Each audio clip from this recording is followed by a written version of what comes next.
Olá a todos, bem-vindos de volta ao canal Cantinho Literário da Rita. Estou de volta com um vídeo de opinião.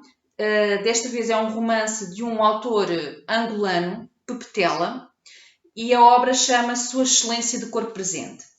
Antes de mais, antes de começar a dar a minha opinião sobre esta obra, que li recentemente, peço-vos desde já que, caso ainda não tenham feito, subscrevam o canal e ativem o sininho para receberem as notificações de vídeos novos.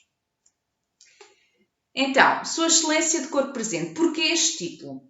Sua Excelência, porque o nosso narrador e a figura central de todo o romance é um líder político de um país africano. Nós não sabemos exatamente de que país, a obra não conta, mas é um líder, é o todo-poderoso de um país africano. Daí o Sua Excelência. De corpo presente, porque quando começa a história, quando começa a narrativa, este líder já morreu. Aliás, é o próprio, ele é o narrador, ele é o próprio a contar-nos o que se passa no próprio funeral e a partir daí começa a descrever-nos, a narrar-nos toda a sua vida a nível militar, a nível profissional, político e pessoal também. Eu vou-vos ler um excerto para perceberem logo o início da obra, que dá a entender logo qual é o tom e que tipo de narrativa estamos aqui a falar. Como eu referi, a obra tem início durante o funeral do nosso narrador, do nosso líder político. Ele diz assim: Estou morto. Estou morto, de olhos cerrados, mas percebo tudo, ou quase tudo, o que acontece à minha volta. Sei, estou deitado dentro de um caixão, num salão cheio de flores, as quais em vida me fariam espirrar. As pessoas não sabem que flores em velório cheiram mal? Sabem, mas a tradição é mais forte e velório sem flores é para pobre. Ora, não somos pobres. Dominamos uma nação. Estou morto. No entanto, posso escutar, entender os dizeres, mesmo os sussurros e, em alguns casos, adivinhar pensamentos. Um grupo cochicha lá atrás da multidão. A distância e outros sons e ideias partilhando o éter não permitem perceber a razão das piadas em surdina. Ou estarão a conspirar governos e lideranças ou a prever o futuro. Estes são inimigos há muito camuflados, pois se divertem ao me verem estirado em fato preto no caixão. É cedo para revelar nomes, mas conheço todos e nenhum me surpreenderá. Sempre os avaliei como hostis, ou a minha polícia política não valeria os altos salários sempre providos a tempo e alguns presentes caros pelo Natal. Deixei-os intrigarem durante anos. Eram inócuos. Sem mim na tribuna talvez ganhe alguma força, daí a alegria deles. Ou o que virá para o meu lugar dá cabo do seu pescoço com um assopro. Uma coisa é certa. No momento do meu enterro também se prostrarão em soluços. Alguns até se ajoelharão, em gesto de órfãos desamparados. E cantarão saudades antecipadas, de preferência, diante de jornalistas e televisões. É a natureza das coisas. À minha frente está a viúva oficial. Continua linda, mesmo de luto cerrado. Sempre a chamei de minha palanca negra. Digam com sinceridade, se acaso me ouvirem.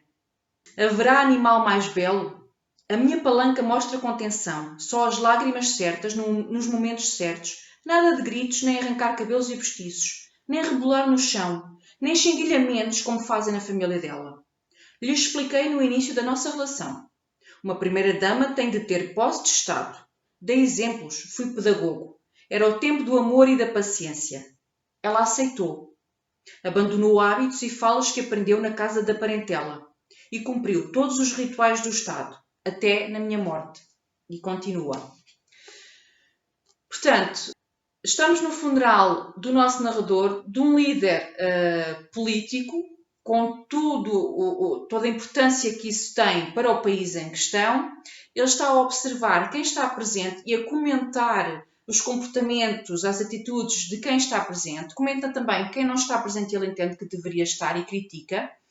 Questiona-se sobre quem lhe irá suceder e que comportamento terá. Ele pergunta-se muitas vezes quem irá seguir-lhe os passos, não é? Esta é uma narrativa a uma única voz. Nós temos um narrador, que é o defunto. Portanto, nós só conhecemos a história e os factos a partir deste ponto de vista. Nós não sabemos, como eu tinha referido, a que país é que se refere esta narrativa. Estamos a falar de um líder político angolano, moçambicano, ou é de qualquer outro país africano que não de expressão portuguesa. Muito provavelmente essa informação foi deixada de fora da obra intencionalmente por parte do autor, não é? Aliás, na contracapa, temos aqui o autor Portela e na contracapa diz o seguinte, que esta obra é uma crítica mordaz ao abuso de poder e aos sistemas de governo totalitários disfarçados de democracias, escrita com um sentido de humor inteligente e em que qualquer semelhança com a realidade é pura coincidência. Parece-me ser isso mesmo. Isto é uma crítica aos regimes tendencialmente ditatoriais e autoritários que existem em África, em vários países, não é? Não é uma característica de um país único, daí se referir apenas à África no seu geral. O mais irónico é que o autor utiliza o próprio líder morto, o próprio narrador, para fazer essa crítica. Eu acho que isso está feito de uma forma muito inteligente e como viram pelo excerto que li, com o sentido de humor.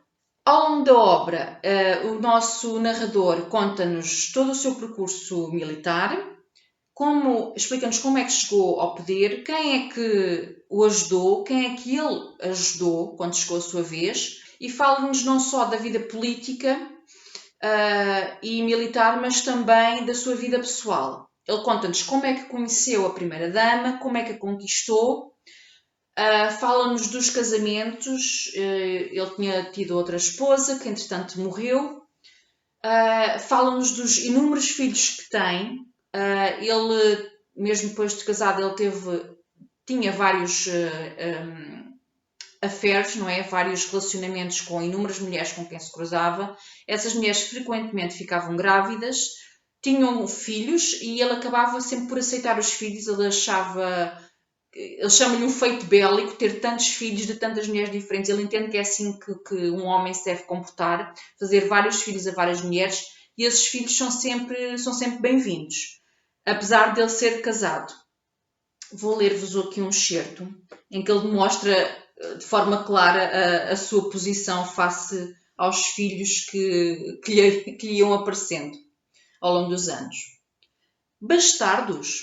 Filhos? Sim, muitos filhos dispersos por várias mães. Não se deve deixar tudo para uma. É como o dinheiro no banco não se põe inteiro numa única conta. Filhos, isso sim. Legalizados com o meu nome, batizados na capela do palácio, com a família e a corte completa a testemunhar. Nunca tive vergonha de reivindicar honrosos feitos bélicos. Portanto, típico, não é? De um ditador ou de um líder político de um regime supostamente democrático, mas que na realidade é mais autoritário do que outra coisa qualquer. Homem que é homem, tem que fazer filhos a várias mulheres, tem a oficial, a primeira-dama oficial, com quem também tem filhos, obviamente, com quem vai às cerimónias, a que se apresenta com todo o decor, etc. Mas depois ele vai se encontrando com várias mulheres, vai tendo relações com várias mulheres, elas engravidam, ele diz, sim senhora, não há problema nenhum. Quando a criança nascer, batiza na capela, para toda a gente assistir, com pompa e circunstância, dá o nome à criança e a primeira-dama basicamente só tem que aceitar, tem que engolir em seco e em silêncio. Ele narra-nos algumas situações que demonstram que a primeira-dama, a mulher oficial, não aceita bem todos os casos e os filhos que o marido tem, mas que acaba por se calar e por aceitar em silêncio ao longo dos anos, tanto que nunca se divorciou, nem nunca fez grande alarido, apesar da tristeza que claramente o comportamento do marido lhe traz. Ele próprio acaba por admitir que ela merecia um marido melhor, já depois da morte, não é? Típico. Depois de morrer, ele admite que ele deveria ter sido melhor marido para ela do que foi. Mas ao mesmo tempo não se arrepende nada do que fez. Viveu a vidinha que queria, basicamente. Bem, o que mais é que eu posso dizer sobre esta obra? Eu gostei muito de a ler. É uma leitura muito agradável, muito fresca. com algum sentido de humor, e é, portanto, uma leitura que eu recomendo, 4 estrelas em 5 facilmente. Da vossa parte, gostava que me dissessem se já conhecem esta obra do Papetel e o que é que acharam. Se não conhecem, se me recomendam outras obras do mesmo autor, gostava de ler mais deste autor. Se já conhecem outras obras, deixem essa indicação no campo dos comentários. Entretanto, se gostaram deste vídeo, deixem o vosso like e até uma próxima. Beijinhos, até à próxima.